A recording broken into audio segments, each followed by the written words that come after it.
What's going on, everybody? Jeff with Burm Donor Pythons. Today is very exciting. This whole week has been exciting. It is the start of hatching season.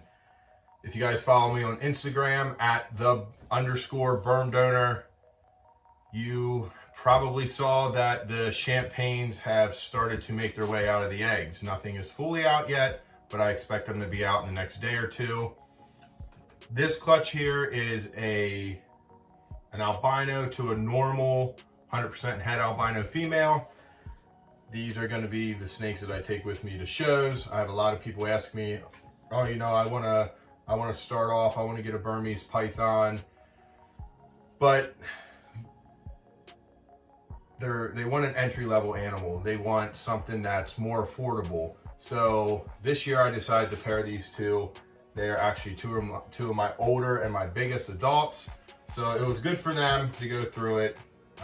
It was exciting for me because this is kind of where I started doing, your classic wild type patterns and the classic albino. You can't really beat that.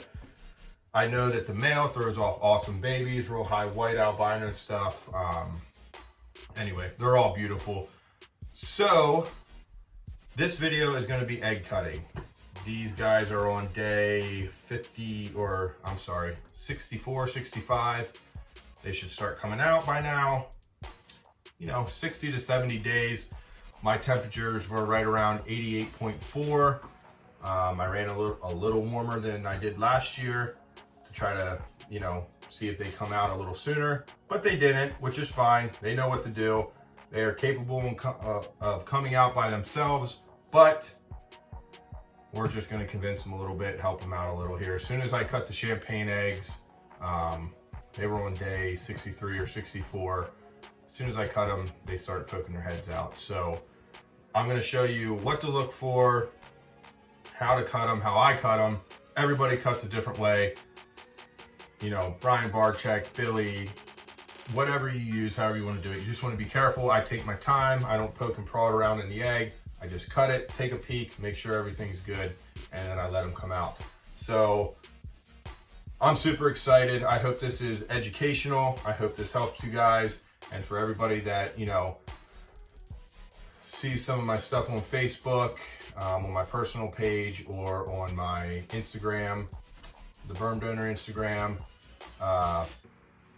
this explains why I do this and how I do it. So enjoy. Let's get started on cutting these eggs. All right, the first thing I want to show you guys is you notice this humidity built up on the lid of this bin. I described in an earlier video when I was setting up these egg boxes why I use these Sterilite gasket sealed boxes. This is why right here. I have one single hole in the middle for air exchange, like I explained before, but this is awesome. I mean, these hold 100% humidity all the time. This is what you're looking for. So anyway, once in a while, you might have to pop these lids off during incubation to wipe that water off because you don't want too much and you don't want it to start falling on the eggs. But let's open them up. It's been probably a month, so let's take a peek. Again, these are on day 64 or 5. And we got some water on them. We got some stuff molding. Yeah, so let's get into these. Let's see what's going on. These guys need to start coming out any day now. So again, I'm gonna grab my scissors.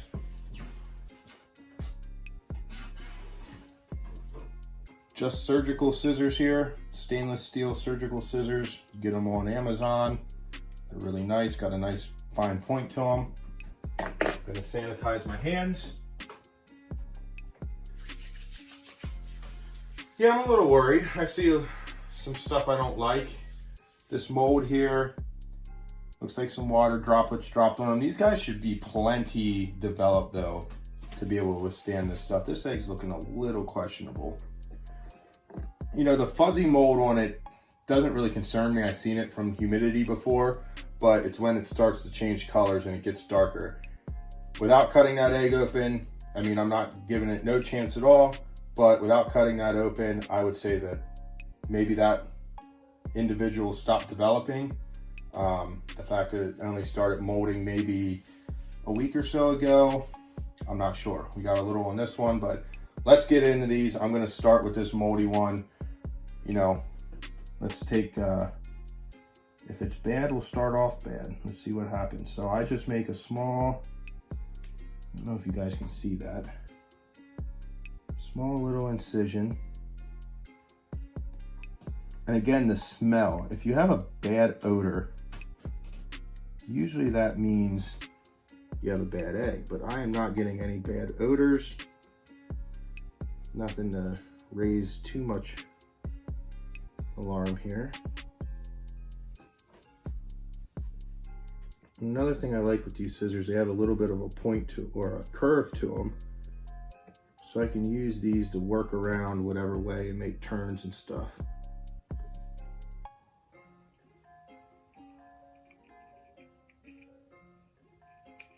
So right out of the gate,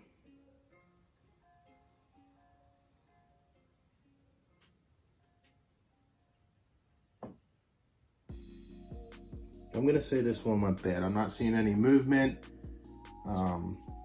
There is a full developed snake in there, so I'm gonna go ahead and cut just to make sure.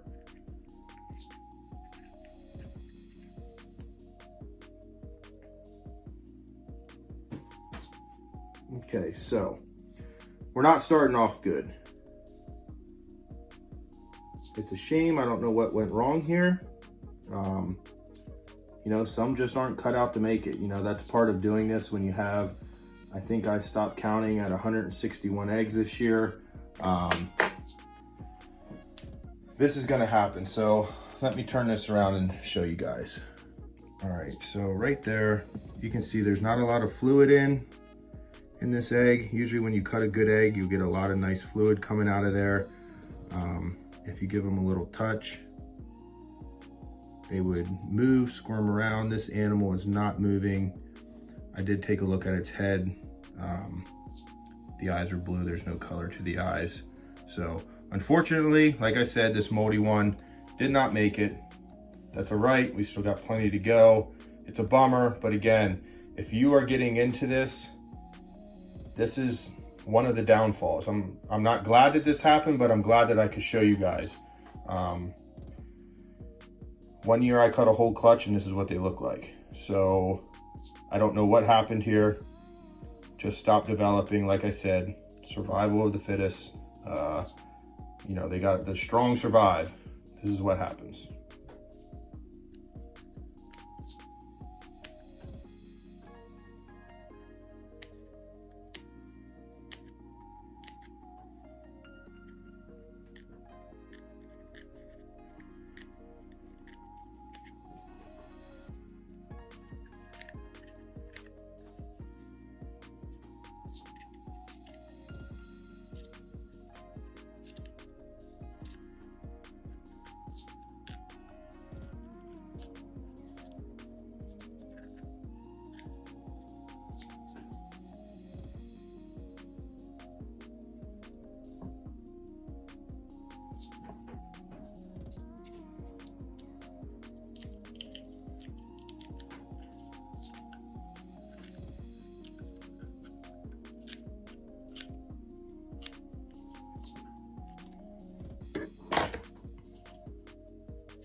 Looks like this one might have went bad as well.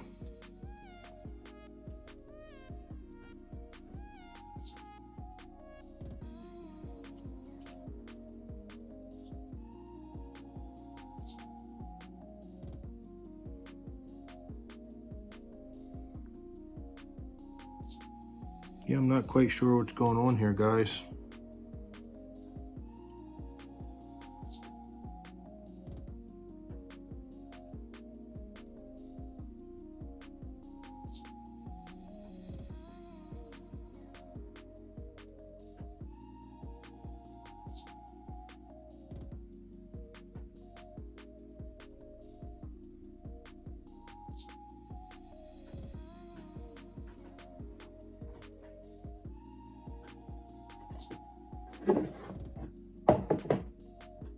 This is what you're looking for. I'm going to try to film this.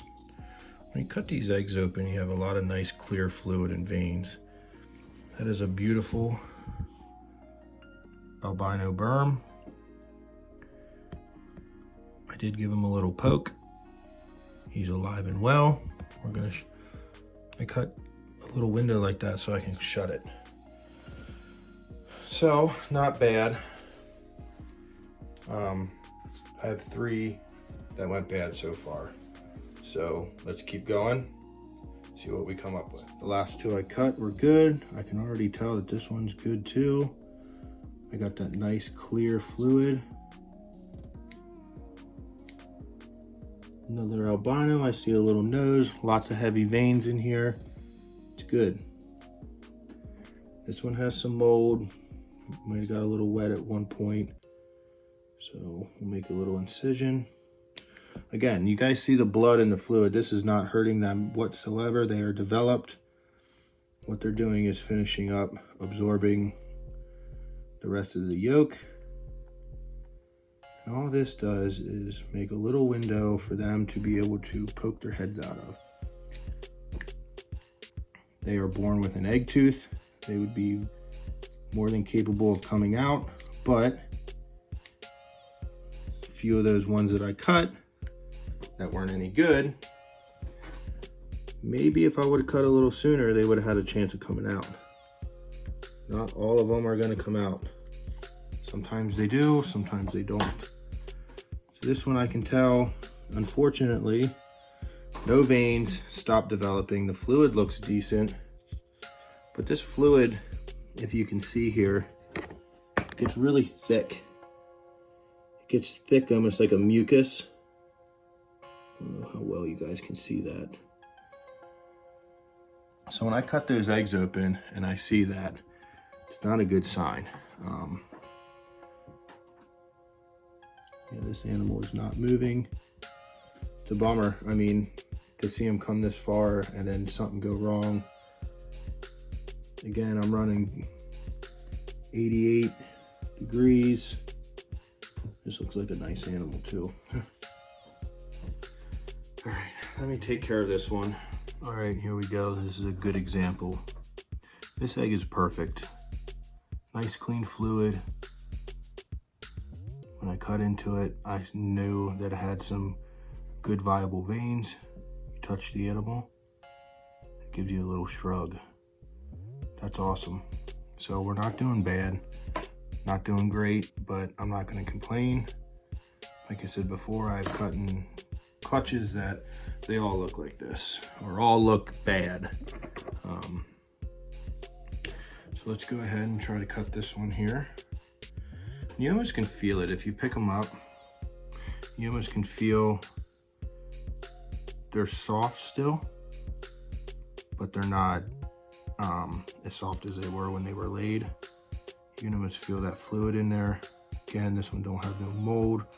Right out of the bat, I see a little red. Again, this is not hurting them.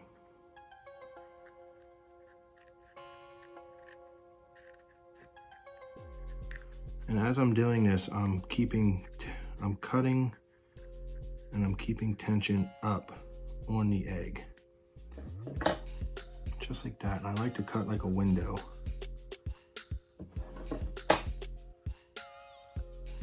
Again, this one looks really good. Nice clean fluid. It's kind of hard to see. I'm gonna give him a little poke. He moves. That's great. Perfect. All right, hopefully it's looking up. We got a couple bad ones out of the way. They're not gonna go to waste though. I'm gonna try to get a hold of someone super special. I'm gonna see this summer. I'm not gonna name drop yet because I don't wanna you know, I don't know for sure. They might be able to utilize these berms that are fully developed that never made it out of the egg. So I'm going to cut a few more, check in with you guys, see how many we end up with.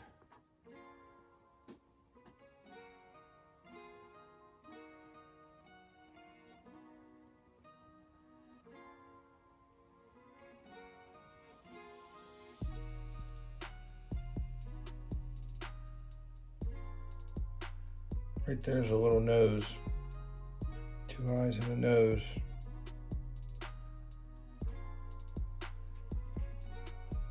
He will be good to go.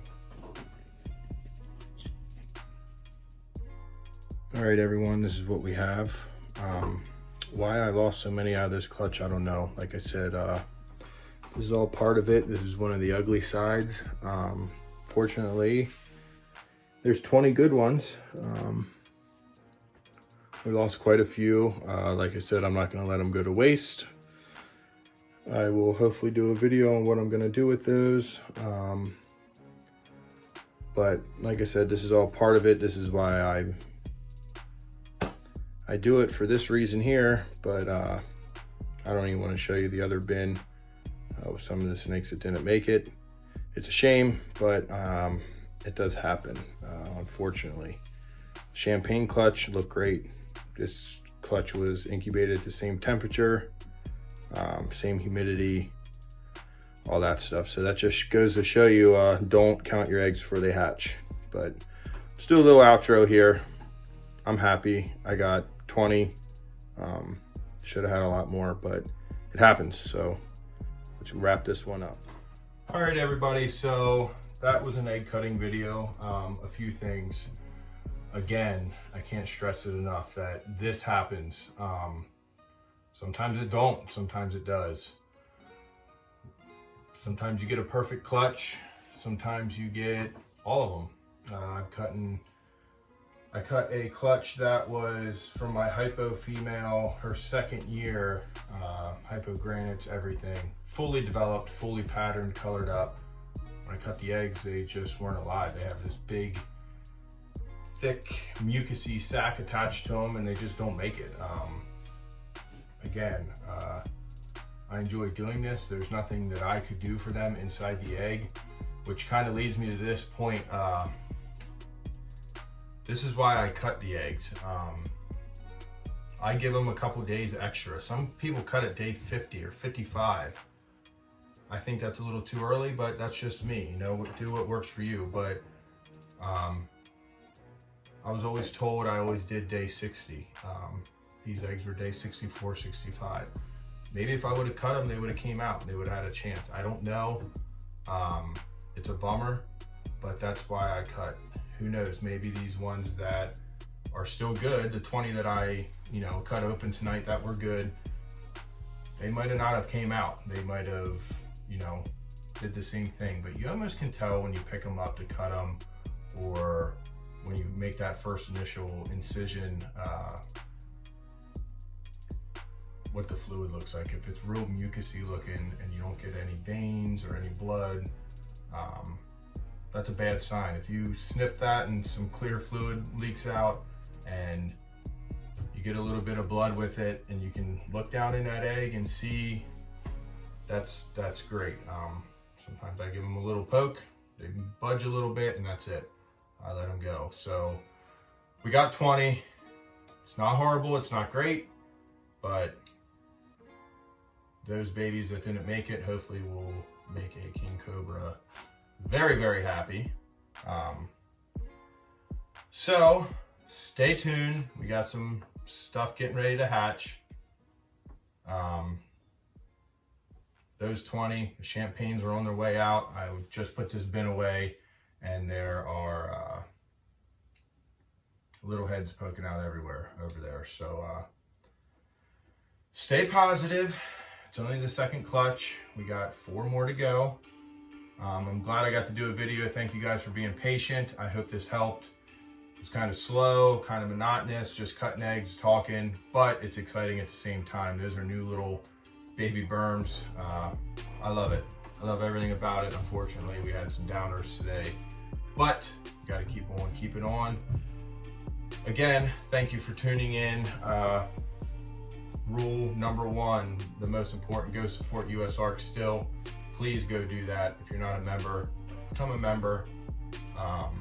If you could, please like, subscribe, hit your notification bell for Burm Donor Pythons on YouTube here, and also follow me at Burm Donor Pythons on Instagram. It is _Burm Donor. If you guys could do that, that'd be great. I did get some shirts made. I'm thinking about maybe running a few of those, maybe doing a giveaway if I hit 1,000 followers on Instagram. Doesn't sound like a lot, but I started from 0, so pretty pumped. Thank you seriously for everybody that comments, writes to me on Instagram. They saw my YouTube channel, that supports me. It means the world. I'm small time here, but it's cool running into people at local shows. They're like, oh man, I see you on YouTube and stuff. So thank you. It means the world to me. Keep supporting me. Thank you guys so much. Go support USARK. Stay tuned. Burms are on their way. Cannot wait to show you guys the champagnes. They are not all the way out yet. They're being stubborn. Boys and girls, let's go. Get moving. So thank you guys. Like, follow, subscribe, all that good stuff. Follow me on Instagram at @Burm Donor. And have a good night. Thank you. Burm on.